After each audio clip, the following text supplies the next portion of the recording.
À 2 pas de la Cato de Lille, l'Institut catholique des arts et métiers forme des ouvriers et des ingénieurs généralistes depuis plus d'un siècle.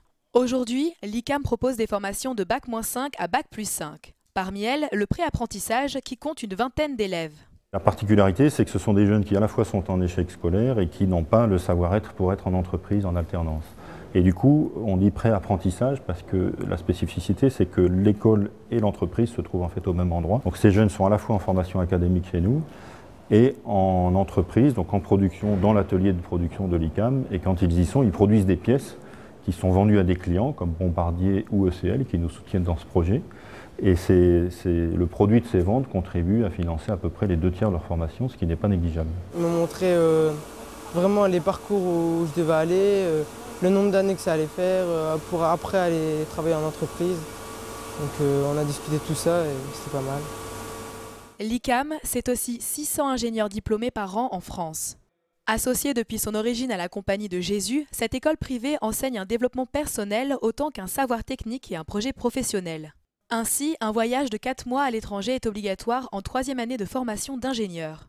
L'ICAM doit être la seule école d'ingénieurs à proposer une telle démarche qui est peu habituelle finalement, parce que ça n'est pas du tout un fil conducteur par rapport à leur future vie professionnelle, c'est vraiment par rapport à eux-mêmes. Les 5 que j'avais accompagnés par exemple avant le départ, il y en a un qui est parti au Canada dans un ranch faire le cow-boy parce qu'il est passionné de cheval. Je suis parti 4 mois en Amérique centrale. Pendant les 2 premiers mois, j'ai travaillé dans un petit garage automobile en fait, pour vraiment me mettre dans la culture locale, pour s'intégrer dans une entreprise, comprendre les conflits entre les différentes personnes.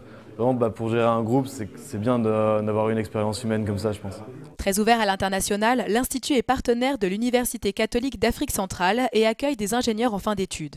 Cet échange justement entre l'ICAM de Lille et l'ICAM d'Afrique centrale, c'est très intéressant parce que les technologies qu'on utilise, c'est bien des technologies d'ailleurs, mais au niveau social, au niveau relationnel, c'est pas trop la même chose. Et le fait de venir aussi ici, ça nous permet d'apprendre comment les autres ils vivent, comment les autres ils conçoivent le fait de partager les technologies ensemble et le fait de vivre tous les jours en entreprise ensemble. La mixité sociale et le vivre ensemble sont des valeurs chères à l'école, que l'on retrouve au sein même de l'établissement. Ici nous sommes à la cafette, donc qui est autogérée par des étudiants, qui proposent des services à chaque pause et le midi de sandwicherie, et, par exemple café, le petit-déj. Et on y retrouve toutes les formations, donc les formations professionnelles, les gens de l'atelier, donc de tous les âges, et aussi les formations ingénieurs, donc apprentissage et intégré, qui se trouvent sur le site de Lille. Donc ça permet une mixité sociale, donc tout le monde se rencontre à la pause et peut éventuellement discuter autour d'un café. Un modèle d'apprentissage qui, après le développement de sites à Nantes, à Toulouse et à l'étranger depuis 20 ans, va bientôt s'implanter en région parisienne.